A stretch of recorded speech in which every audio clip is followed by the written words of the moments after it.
It's 5 o'clock somewhere, time for the Security Cocktail Hour. I'm Joe Patty. For over 20 years, I've been working in information security and knocking back martinis all over New York. I am Adam Roth from Staten Island, locksmith, EMT, love to box, and on rare occasions, I've been known to engage in cybersecurity. Let's go! All right, everyone. Welcome to a very special episode of the Security Cocktail Hour. Adam, this is big. We've been looking forward to this. Oh, you're buying big drinks? Event today. You're buying drinks, yeah. Sure, they'll be delivered. If the doorbell rings, those are your drinks coming for you, all right? No, we have a special guest, our very first guest. So that's exciting, don't you think? Well, it's exciting, but you know who I'm chasing down for our second guest. Oh, don't start with that, please. Can I say? No, you can't say, because we're not going to get him, first of all. And second of all, we have a real guest here who very courteously showed up, and you're talking about someone else. Please, don't you have any manners, for Christ's sake? All right. Honestly, so no. Our guest today is Sal Toner, the owner of FC Chaos Fitness. Is that it? Cool. FC Chaos Boxing and Fitness, guys. Thank you so much for having me on the podcast, especially as the first guest. I actually am honored to be the first guest, honored to be here with you guys to talk a little bit about cybersecurity, about small business security, and that kind of fun stuff. Well, that's the thing. People might be asking, why do we have a gym owner on our security podcast? And you said it. We wanted to do something on small business security, so we got an actual small business owner, which is not either one of us. I did it for other nefarious reasons. Well, you think you're going to get a month free, but Sal told me he's screwing you on that, so give it up. Sorry. I actually have to pay. I have to actually pay for 2 months for 1 month now. Double now, right? Exactly. No, small business security is kind of interesting because a lot of what we talk about here is the what people call consumer grade stuff, the general stuff that you as an individual can get for your home, your family, all that, and there are a lot of resources for that. And Adam and I, our many years of experience are in corporate security and enterprise stuff, big business basically, and things are there's a lot of stuff there. Most of the security products that are available are targeted towards them, and they're expensive. They're really expensive. And even the people who do it are very expensive and not always realistic, as we understand it, for a small business to hire and to get their things. And they kind of fall in the middle. But we are here to get the real story from someone who lives and breathes it every day. So Joe, think of it this way, right? It's prohibitively expensive. If you need a proxy or a gateway for your internet to protect yourself, and then you need an EDR or an endpoint detection response. For those who don't know what that is, it's like an antivirus. And then you also need maybe a browser that has isolation so nobody can click the wrong thing or go to the wrong place. And then you have to pay for your licensing for your email.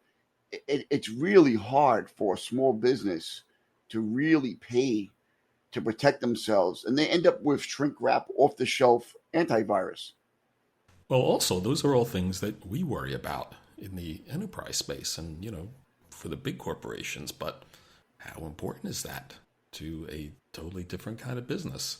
So we're talking too much. So Sal, tell us a little bit. I mean, what does your IT infrastructure look like? I mean, I figure you got wireless and everything, and you must have some level of stuff at your place. So we definitely do. We first of all, this whole concept was kind of very new to me with cybersecurity in general. When I first started the gym, I had 7 customers, and I was lucky to have 7 customers. And that's pretty good to start. Well didn't done. think that it would ever evolve to a point where I needed to worry about things like this. It wasn't really until I met folks like Adam, a couple of my other friends as well, that are in the cybersecurity world, that are in the space, that were like, hey, listen, if you don't put a focus on it now, it could really have an impact going down the line. And I attribute a lot to Adam for kind of helping me put the infrastructure in place, for kind of helping me figure out what's needed, what's not needed, and how important a breach of a magnitude could be. I Oh, like to what? think, oh, sorry, Wait a minute. Adam helped you set up your infrastructure? a little bit, just giving me Oh giving me my God. some. Good thing you're here. You definitely need help. You came to the right place. Good. I gotta come talk to Joe now.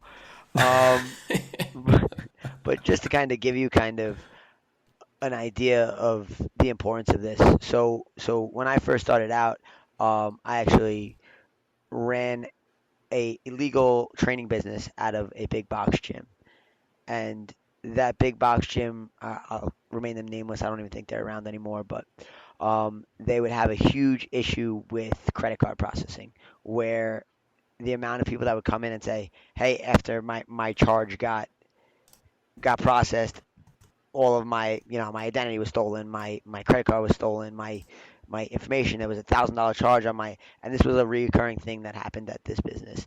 And your reputation's on the line when you're taking your customer's credit card and storing them, and all of the kind of infrastructure that needs to be in place to do that properly. And now that I've grown from a small little one-person shop to a small but still growing business, um, I'm able to So really have to focus on it. So, um, let's just ask for a little context. So cool. you have the one gym. It's in Staten Island, right? I have two gyms, You have two two gyms. locations. Yep. Awesome. Wow. So, Nice. so I have a small studio over on the North Shore that's predominantly for women. That was the location I started with, and then I have my large 3,000 square foot facility that I beat up Adam in 3 times a week. Um, and yeah, and I'm Get that up to around four if you can. But 250, three 300 members, give or take. So now with that kind of stabilizing membership, really putting a focus on things like cybersecurity and things that I've never thought about, thanks to Adam, to really kind of take the forefront. well, it's really interesting that you say the first issue you bumped up against in the business was credit card processing. Gets right to money, you know, I mean, and yeah, customer trust. You know. customer trust, more the trust and the reputation than just the money. But So yeah, that transitions into the whole PCI compliance, which is your credit card compliance, and it translates also into PII or personal identifiable information that people might get a hold of. So you got to be really, really careful because you're right, right? Not only do you uh, risk the reputation of the organization, but it also has a cascading effect because other people will find out, and it's not a good thing. So it's people tend to also write down credit card number. I'm not saying you do. People tend to write down credit card numbers on a piece of paper and they put it on a form. They don't safeguard those paperwork. They don't put it into a lock cabinet. It gets to be horrible. So going right from the credit card right to the point of sale system is usually the best way to go, and not a lot of businesses follow that. But it seems like you have that understanding, which is great. Yeah, and let me ask you, one of the big things in credit card processing is something called the PCI standard, the payment card industry. It's a security standard that you need to follow. Do you have to deal with that at all, or do you like just get a package from whoever your processor is and they take care of all the security for you? I do it with the company that I work with, for my processing. They handle most of that, which is good. But also there are also some safeguards I kind of put in place, especially as far as just training staff and making sure everything is done properly, and making sure if for whatever reason, um, we are complying with these rules, and we're complying with, keeping our customers' information safe. Um, Yeah. and yeah, Yeah, absolutely. I mean, you're going to have information on your customers. I'm not going to ask you if you keep credit card numbers because I don't want anyone coming after you, depending on the answer. Yep, yep, But yep. it's generally best to frankly keep as little information as possible, especially especially credit cards Hmm. numbers and things. Those are really hard to store, even Yep. for the big businesses. And you generally just want to avoid that completely if you can, and push as much as you can to the processor, to an outsourcer. So I shouldn't say my best practice is using somebody else's credit card that I don't have. Yeah. Adam, I've never actually checked your identity. You could be living a double life here. Well, So, we've had this conversation about social engineering, being able to assume other identities, creating fake credit card numbers for those scammers. But I'm not saying I've done any of that. I'm just saying I've heard of that. okay, so you've got to protect your customers in Yep. terms of their information and their card transactions. Have you had problems with fraud yourself? With a lot of fraudulent activities targeting I you? definitely have had a couple instances. The business actually had a slight. Um, I think there was a lingerie purchase on the business card, and Well, that makes sense. and Adam tells me women are always walking around the gym in lingerie. That's not a business expense. and that was a That's conversation no, that that's not what I said. I said I bought the lingerie with Sal's credit card and I wear it in the gym. Oh, yeah, you got your perp oh right God, there. Okay. there you go. Um, but yeah, so that was one instance, and then we had to kind of check everything, make sure our business everything was intact and we were in good standing and stuff, and then finally kind of switch over the credit cards and all that fun stuff. Um, but I've never had a huge identity theft break, but I've definitely had some run-ins with having to change my card over and you know fraud and even maybe falling for a good scheme every now and then on a personal Has Oh, one.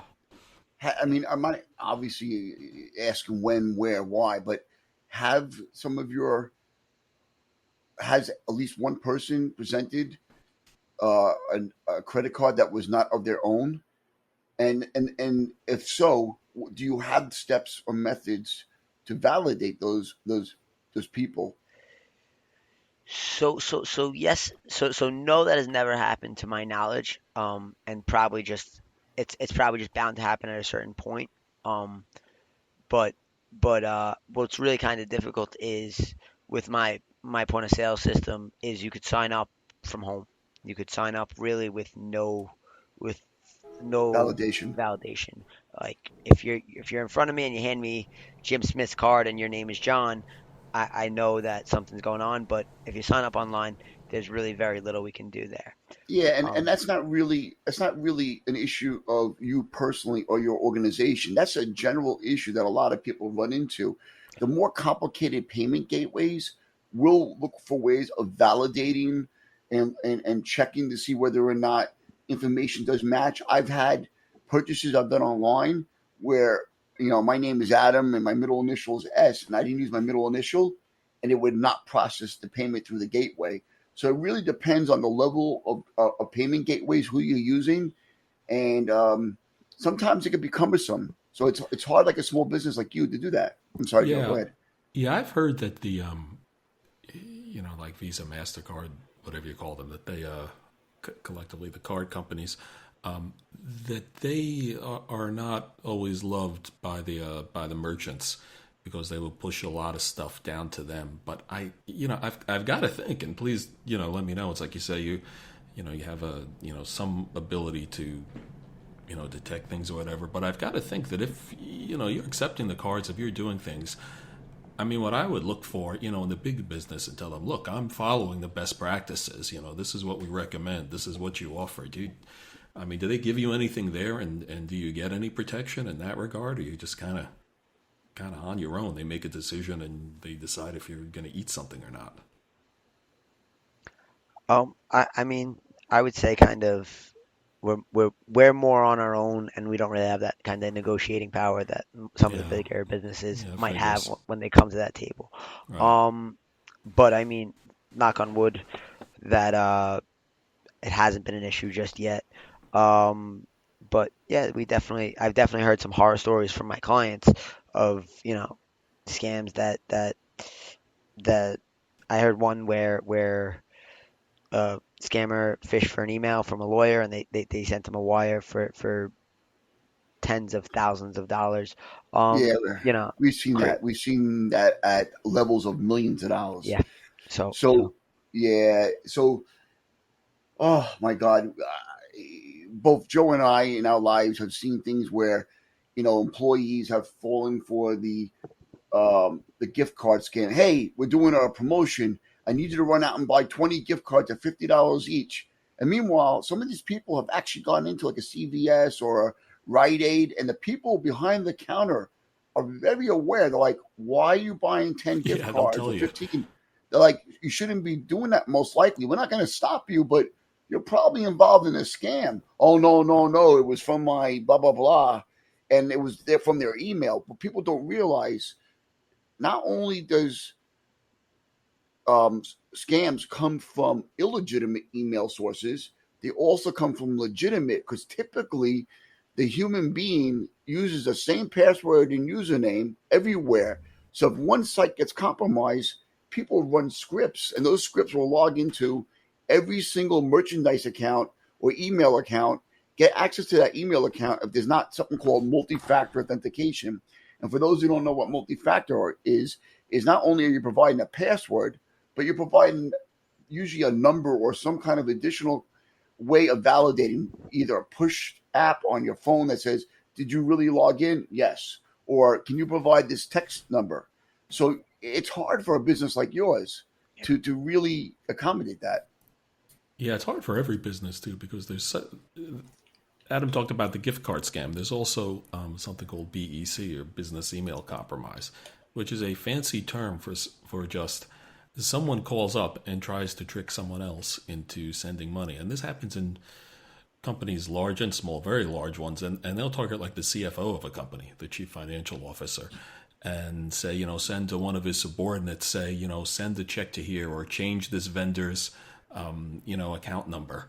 We need it changed, and they'll end up funneling money. So if any of your employees have the access to move money around, especially in a not huge organization, I mean, tell them don't listen to anything. I mean, Right. don't let them take any instructions unless they're in the same room with you. Frankly, the way Right. things are going, it's getting really, really bad out there. On the technology, we talked a bit about fraud on the technology side too. So you do have some stuff set I up. got one for Um, Sal. He has access control to his office. How does that work for you? Are you concerned about the security with that? that's definitely so. My main facility, my larger facility is 24 hours, 7 days a week, oh, really? and to get in, it's not staffed 24 hours. To get in, It's not. you have a little barcode on your phone, and you scan the barcode at the door. It unlocks the door, and you enter the facility. Um, Now, Wow. the Okay. only problem with this method, and I'm curious to see. I actually saw it at the Yankee game last week. I'm curious to see if maybe this company would eventually evolve to something like this. Is you can you can send this barcode to anyone. Of course. So Adam could send it to Joe, and now Joe, who doesn't pay me a membership, could come into my gym whenever he wants at 3 a.m. I do have one of my good friends who's in the NYPD who works nights, who whenever someone enters the gym gets a notification on his phone, and he checks up and kind of keeps kind of a log in, making sure if one person scans in, one person's in the gym, and kind of has somewhat of an idea of who the members are. Um, but with that being said, it is a huge security risk. Something that I saw at the Yankee game, and it's funny because one of my friends was telling me about how to hack the Yankee games and get closer tickets. Is you just screenshot the ticket and then you edit the in Snapchat. You could edit The the barcode, the not the barcode but the seat QR number code. and the Oh, okay, barcode to kind of of get you down course. to a lower seat. And I'm not going to give any ideas, but the last time I went to the Yankee game, now they had a sliding blue bar going across the barcode. so that now you couldn't really do that. I'm curious if they could do something similar to that moving Well, forward with No, no. I can There's a way tell you, to. I Yeah. saw that too, and it's always it's a great tradition at Yankee Stadium and elsewhere trying to get better seats and move them down or something. But I saw people actually going with friends and taking a screenshot of the phone and saving it and trying to get in. And yeah, they have the moving blue thing so that if you take a screenshot, it doesn't move. And Right. someone was saying, like, I'm going to give this to my friend, he'll get in. I go, yeah, your friend might get banned for life, Correct. or Right. they're even arrested for something like that. So Yep. that is not a So good idea to do. But you're Yep. right, yeah. Yes. something a It little would be tighter a really would cool be way to better. kind of work on the security of that. But I mean, for right now, as far as what I got, with kind of my friend watching Overwatch and kind of tracking, like I said, at those hours that it's unstaffed, do we have a crazy volume of people? No. But kind of just still regulating, kind of making sure everyone's safe and everyone's paying their dues and respecting the gym's so there's integrity. better ways to do it, but I mean, again, better ways to do it means it comes at an expense. Correct. Typically, when more secure facilities allow for access, they use two forms of authentication, and you can do that a little easier if you want to give somebody a card and a four-digit number. Right. So they have to know both. But yes, somebody can give the card and a four-digit number. But the way multi-factor authentication happens for physical security access is one, it's a card or a pin, and then two, unfortunately, some people are not going to like it. It's biometric. It's scanning your face. It's scanning your fingers. So you can't give your finger to somebody else, really. Yeah, I know the stories about using gummy bears to do an impression on your finger and pushing it down, but then you have to have the right temperature and body temperature. But how far do you want to go, right? Do you want to use facial recognition? People are averse to it. Do you want to use fingerprints? People are averse to it. Go ahead, Joe. Well, Sorry. Adam, I know you like all the whiz bang stuff. Adam is really into physical security, especially much more so than me. But the way I look at it is not that different from getting into computers and stuff. A simple card, even an old school one, access card, can be effective. I mean, if it's so old, they're easy to break. Well, You it's want harder to something that's copy it. yeah, that's it. You want one that's reasonably modern and not so easy to copy and do other tricks on. But the key thing really, the key things with it are that you know who has it.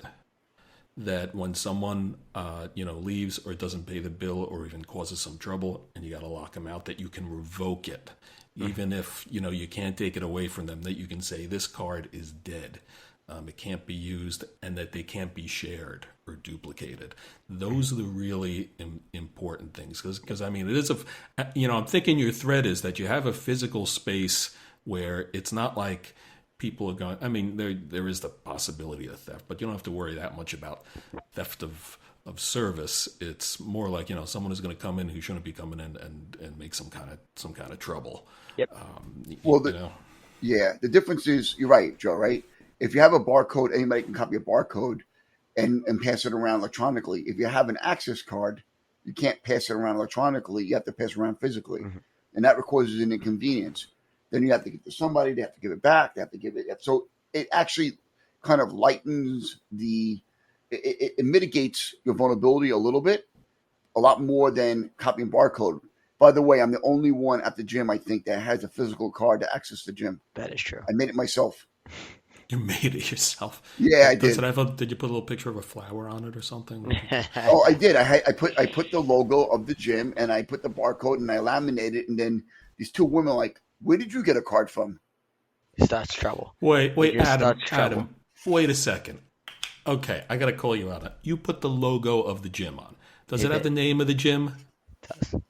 I know what you're You're gonna say not if I lose supposed to it. put that on the card if you lose it. Come on, dude, this is basic. I Come understand that. on. I Oh want man. you to fix that tonight. Yes, sir. Sorry, sir. Yes, sir. Okay? You know, once a boss, always a boss. Not Oh once a man. boss. We gotta try to help out Sal here. Come on. I really That is help one out thing. When you Sal. use Do access you know how many cards, you rolls of don't put toilet the paper I've address that the stolen from card the is gym? for on it. You should be more worried about the toilet paper I'm stealing from the gym. Oh, God, jeez. Oh man. Oh man. In any So, case. so what other concerns? Like, I mean, your infrastructure is minimal because you do have the Wi-Fi, you do have the point of sale system and the computer used for the members. You have that beautiful machine that does the assessments Yes. of individuals, their weight, their density, their BMI. Yep. What about that? Are you concerned about that? That is actually that there's like 4 layers of securities as far as passwords, keeping that all of that information safe. Well, Um, wait. But before you get into that, yep. what is What that? is it? So I What have is this thing? a 3D body scanner. So you A stand three? on it Really? and Oh, that's cool. it spins you around in a As you circle. can tell, I have not been to a gym in many, many years. So you got to Uh, bear with me a if, little if bit. you ever Sorry. want to come check it out in person, love to have you, Joe. Thanks. Um, He's but coming for the after party when we fight. All oh right. man, you don't want to So a see that. 3D body scanner. That's 3D pretty body cool. scanner. Okay. You stand on it, spins you around. It gives you every metric from head to toe. So it gives you your BMI, your visceral fat, subcutaneous fat, your lean mass, your body fat, and then it gives you kind of a breakdown of of every metric you need to know to kind of track your progress. So you can see if your bicep grew an inch, if your chest grew an inch, or if your waist shrunk an inch, X, Y, Z, and kind of track that progress over time. Really high tech, spent way too much money on the machine to begin with, um, but it's a cool way to track progress. But it's also very personal. It's Sure. Yeah. information that about people's bodies that and it's a 3D scan of your body, and you're wearing for women, you're wearing a sports bra and shorts. For men, you're just wearing your boxers. So it is a very personal thing. So we make sure that data is sealed tight. We make sure kind of Also, the computer's off limits, off access. also, So that how does that work? Is it like within the machine itself? Is there a computer, or like you got to within plug the a machine machine, into it? there's a Okay. computer that's just designated just for that machine, and it's password protected. I think 3 times over It's in encrypted order and to everything. and encrypted to make sure that that data is kind of sealed So, away. Joe, think about the TSA scanners. It's very similar in the sense that when you go through the TSA scanner, even though you're wearing clothes, that TSA scanner can pretty much do everything you're talking about. Even though it wasn't made for that, it can tell you density and everything else, and give a visualization of what you would look like with no clothes on. And that was the concern about the 3D body scanners at TSA. People were like, "Oh my God, you're invading my privacy." Adam, for a joke, I was going to tell Sal I'd pay him $100 for your body scan, but hearing that, I I think already I'll have pay a him. body scan. You can have it, I'll Joe. give. I'll pay you $100 not to give it to me. All right. Oh man, you're too funny. But that's it. Well, you are doing something very simple and very effective to protect that, Yeah. which is that it's just on one machine. If it's just Yep. on one machine, now is this machine? I'm guessing it's on the network, or is it totally separate? You said It is still on the network. Yeah. okay. It has to be, Joe. It has to do the These days, I updates and know. everything else. Yeah. Like I said, when you think about it, Joe, right? And this is for the audience edification. This is no different from going to a hospital and having your records online. It's the same level of medical encryption, the same level of everything else. Hospitals are no different. They have the same connections to Wi-Fi in the hospital, same encryption between the device and the internet. So it's very similar. Well, I mean, it's similar in concept and what it does, but the big difference is that in a hospital, even a big hospital, they're going to have some number of IT staff, and they got a lot of stuff. I mean, I Oh yeah, unfortunately yeah. have been spending a lot of time in hospitals lately, and yeah, you can see them. You can see their biometrics. Sometimes they go blank, and they say, "Time, this thing is updating again. We hate it." But that's it. You know, as a much smaller business, you need to protect. It's the same data. You need to protect that data just as tightly as in these really Well, large ones. I got one better you have for a you. lot of people. What about the EMTs or paramedics who show up at your house and they're in an ambulance and they're carrying like a Panasonic Toughbook that's connected to the network via cellular?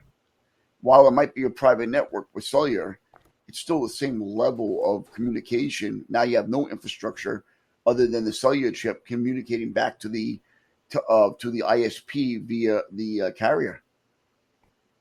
Yeah, that's true. That's how it works. So you have some sensitive data, okay, that people would freak out if it got out there, I'm sure. Potentially, yeah. Okay, now let me ask you this then. Okay, say something happens. Say you think we got malware, we got ransomware, or you suspect that someone has, you know, scarfed up the data from that machine or something. Um, what do you do?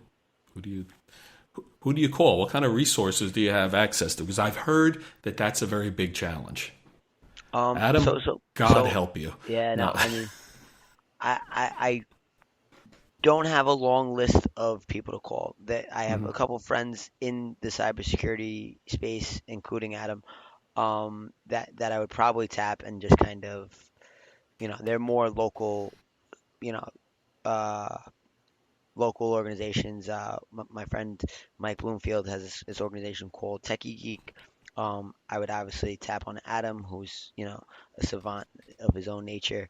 Um, but there's You didn't say the full term for that, but that's okay. You know. but there really isn't many places to go as a small business Right. for major breaches that might compromise your entire business, and that's kind of a little scary, Mhm. um, because I feel like more and more small businesses kind of can be targeted. Um, so Yeah, yeah, well, that's I mean, unfortunate yeah, that you are a target because right, you're not going to be a huge payoff, but and in fact, the one thing is the bad guys have kind of moved on to the places with deeper yeah, pockets, but still you could potentially be an right, easy one for right, them. So it's yep, tough. yep. So I mean, I guess the good news in a way is, you know, because of the size of the business, Sal is obviously not one of those targets where people would go for. The only issue that Sal could run into is a drive-by malware drop. They're not looking to attack him because it's doesn't have a level of service and sophistication, which is a good thing. But as Sal grows and his partners grow with the organ and they build up a bigger organization, they're going to have to figure out how do I leverage the infrastructure moving from smaller to less small, and that's always an issue. Oh yeah. Well, I mean, right now I would say, Sal, you got two likely attack vectors, as we say, which is the way guys would try to hit you. One is Adam would say, is like the drive-by, someone who's in your parking lot or elsewhere in the building who sees your wireless and tries to poke at it. But that's pretty simple. If your wireless is well protected, has a password or has a login, whatever, you should be in good shape there and keep it patched. The other thing is the internet, of course. And, again, you're not a likely target that someone is going to go after you, but you might end up being, what we call a target of opportunity. That if you happen to get stuff out there, you happen to get a piece of malware on your machine that starts pinging out, telling the bad guys I'm here, they might say, oh, let's take a look at this. Maybe here's where we can make some trouble and make some money. And, we have and you don't have to be perfect with this. One of the things that we say, in security is, you don't necessarily have to be perfect, but it helps if you're better than most of the other guys there. It's like, you don't you don't have to outrun the bear. You just got to outrun the other guy the bear's chasing. That kind of thing. Oh, yeah, there is one other vector we haven't spoken about, and that's third parties. And Sal has no control over that, right? Third parties, if they attack the third party POS system, the third party um, system he uses to enroll or keep track of his clients. But again, that's like me worried about Chase or my medical provider or my Amazon products. I can't control the level of sophistication or security they have. So that at least he doesn't have to worry about that as much because usually those level of organizations have pretty good security. But breaches are happening every day, so you Well, know you have to have a they plan in are, place. and that's another thing.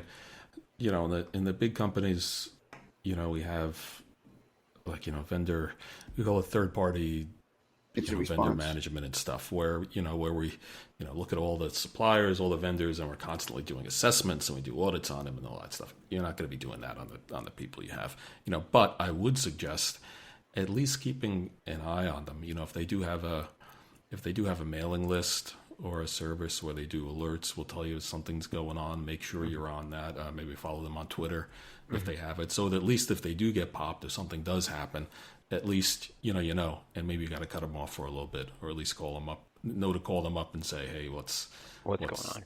what's going on? Yeah.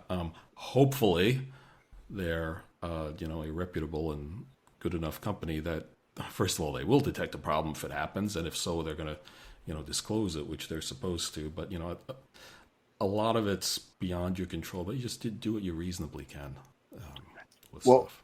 the good news is right is that it's not costly, but it is time consuming. Businesses like Sal's can have a business True. continuity plan, and they can have a disaster recovery plan. So what I mean by that is, what do I do if I lose access to my records? Well, they can back them up maybe onto paper, but store that paper in a safe that's locked. Or if I have no access to the internet, what do? I turn around, maybe use a MiFi or one of those portable devices that connects to an Ethernet cable, and I can throw that on. So it's always good to have a BCP or business continuity plan and disaster recovery plan. God forbid, it's a little bit harder with the gym because it's not like you're going to have a backup gym somewhere. But you could use my backyard if you wish. I definitely think that's a great point, Adam. Something that I probably could give a little more thought to, just to be prepared if something does go wrong. How can react to it? Similar to the sport of boxing, right? You want to have a plan, but you also have to have a plan when Adam kicks you in the head. You know. Well, That never happened. that's another thing. In What, Adam kicking I him in the use this. head? No, you would not kick me in the head. No, I'm not offering to kick you in the head. I'm saying that I would not kick somebody in the head. Sure. Oh, okay, good, yeah. But yeah, it's funny, dealing with stuff with incidents. It's incident response, and I've been to so many things where the big thing is plan. You got to have a plan. You got to have a plan. You got to do this. People spend months and years, millions of dollars on these plans, and I say, who was it? Was it Mike Tyson who said everyone's got a plan until they get punched in the face? They get punched in the face, It's always Or they tough. get But kneed in the eye. or you get kneed in the eye. Yep. fortunately for you, it's not that complicated because again, really, the primary thing is your facility. And it sounds like you maybe have probably with a couple of laptops or Yep. computers, whatever. Yep. As long as they're backed up, Correct. decently and safely. I think you're okay. And if your internet goes out, I mean, my God, for a couple of machines or you have a primary one, you can tether it to your phone and get on the internet if you need to. It's not. It's. I don't think you need a separate alternate facility or And anything and, for and this it's kind of it's stuff. funny that you bring that up, Joe, right? Because this is a conversation I had with Sal a couple of days ago. Sal has a desktop, but does a desktop make sense for his business? Yes, it's nice to have it on there, but what happens if how much money can Sal spend on? You can't buy 20 machines. It's cost prohibitive. It's not effective for him. So maybe it is that he gets a Mac docking station, hooks it up to his monitor. So if he has to leave, or if he leaves after hours, who does anybody else need access to that computer? Maybe not. God forbid he has to do some work remotely. He can do that work, and he has the ability to do that. It's hard to really think about these things if you're not in that business. When I say not in the business, I mean not in the business of cybersecurity or IT or redundancy. Um, we should probably come out with a cheat sheet for that, Joe, I would love and that. post it. All right, Adam, sounds like a good idea. You got it. Wait, does that mean I have to do the work? So this goes back to when we worked together. My favorite management trick is whenever someone comes to me and says, I got this really good idea, we should do this, I'd say, excellent idea. But Do why do it. what? You got it. I don't work for you anymore. But why do I feel like I have to do it because you were my boss at one point? That's you see, Sal. There's also a little psychology I involved see in it. security. You might notice. Okay, so we went through a bunch of stuff. Sal, do you have any questions that you want to ask us? Anything that we tried to think of some things we thought would be interesting to you, but I Wait. anything on your Before you ask the mind? question, before he What? asks, I have one question for Sal. Am I a better lefty or a righty in the ring? I think you're better with your feet because the only time he ever really hit me was with his knee Oh, when here we go. he was He's better with his feet. he's better with his feet than he is That with his big guy. boxing. He just Yeah, okay, now I'm calling you. tackles me All and right, then he Adam. throws knees at my head. I'm calling you Twinkle Toes now. There you go. I feel like Twinkle Toes. Go ahead. I'm sorry. Go ahead with the question, Sal. Um, Basically, I know kind of Adam's background. Joe, can you give me like a little rundown of your history in the cybersecurity world, just so I'm sure that there's someone that might be listening to this podcast that didn't catch the previous ones. Give me kind of a rundown of what you do and what you did and kind of that kind of Okay, what I do is I've been in security for quite a long time. I actually started out on the technical side, and I was involved. I started doing security when I worked for the government, and when we started building, like when the commercial internet first started in the 90s, we started putting up websites, like building them ourselves. There was no GoDaddy or anything, so I was doing a lot of stuff like that. Since then, I've become much more of a manager, and I typically I've had jobs where I manage a security team, and we'll run it for a company, and that's what Adam and I did together.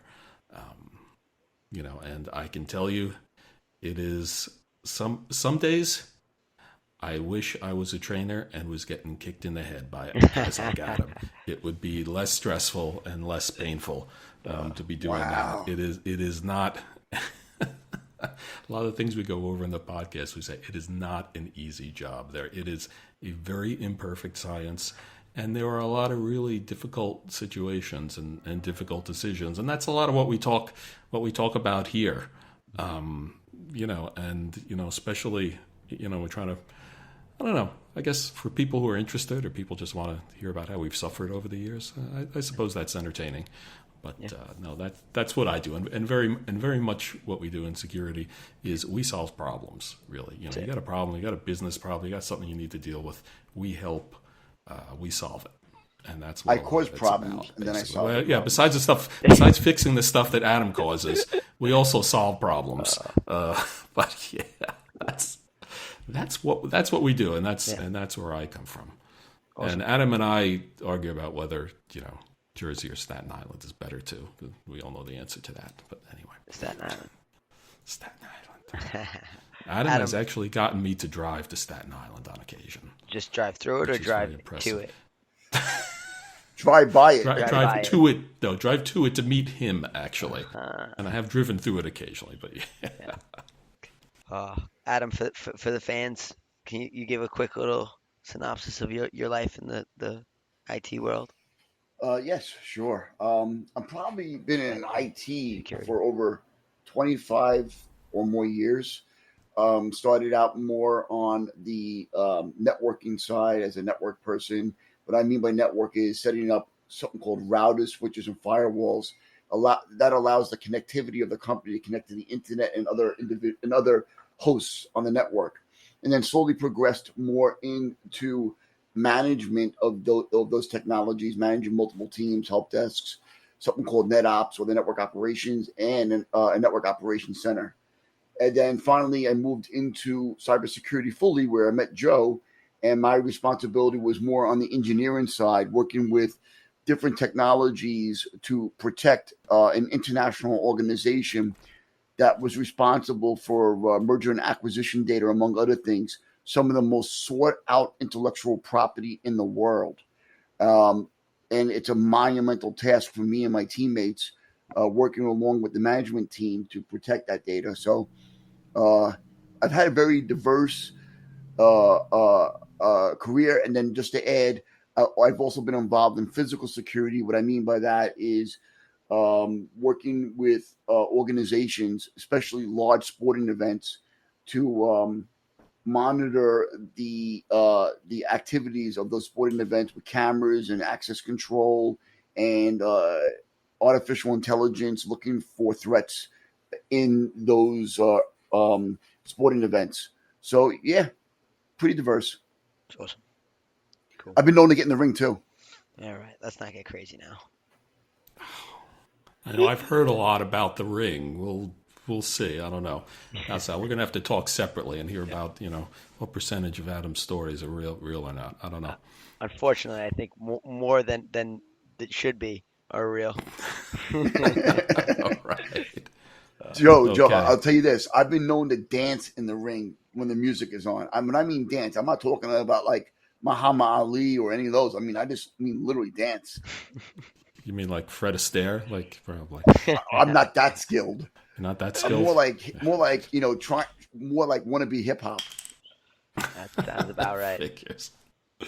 All right. Okay. So we've been talking for a while. This is the part of the show where we say it's last call. We're getting to the end. So I normally ask Adam what he wants to, what else might be on his mind. But Let me Sal, defer to my guest first. Yeah. we have a guest Yes. as our esteemed guest. What more can we do for you? What else would you like to say? Please, anything you'd like to declare, especially if it's about Adam. That's fine. Oh man. I'm actually just gonna say thank you. Appreciate you guys for having me on the podcast. Appreciate you guys for giving me the opportunity to kind of talk a little bit about small business cybersecurity and kind of let me into your world a little bit. Appreciate also your expertise. Adam is always there to help if I need anything. So I appreciate that. Joe, I'm looking forward to kind of growing in our friendship as this podcast reaches 100 million. You guys said you had 100 million Yes. viewers. Yeah, we're short. We're short about Without that 99. last part, take the million off. Yeah. But yeah, no. So No. I'm excited to kind of see where this goes and excited for you guys on this journey. Oh, great. Well, Sal, thanks for coming on. We really do you. appreciate it. You taking the time and giving us the benefit of your insight and real world experience. If there is anything we can help you out with, we certainly will be happy to with all this stuff. And hey, get to the end. This is like, radio. Give yourself one more plug. Where's your place again? I have two locations. One's 10 Brick Court, Staten Island, New York, and the other one is 12 Bradley Avenue, Staten Island, New York. And you can follow us on Instagram at FC Chaos Fitness, our website, www.fcchaos.com. Yeah, thank you for that. Okay, no problem. And Adam, you do our plug. You can follow us on something Oh, God. Buzzsprout. We have Twitter too at Sec Cocktail Hour. We had that? Yes. Oh, I didn't even know. Oh my God. This is what I deal with all day. No, we have that. You think you have it bad? You should see him in the ring with me. Oh, He God. runs out of the ring. He's like, "I'm done with you, Adam. I can't train you." We're on Twitter, and we have our email address, feedback at securitycocktailhour.com. Please send us some feedback if you have questions, need help with stuff, have ideas for the show, or as I've said, I can't wait to get some hate mail. We're reading it on the air. Nothing could be better than that. I can't wait to get in the ring with Sal and then put the after hour party on YouTube. Can't wait. Sal's gonna beat the crap out of me. I'm looking forward to that. Yeah, we're gonna have an exciting after party, a boxing match, exposition, whatever. If that all comes together, as long as Adam doesn't chicken out on it. I might. All right. Okay, I think we're good then. Awesome. Thank you guys again. Everyone. Thank you. No, thank you, Sal. Thank you, Adam. Thanks everyone for listening, and we will see you soon.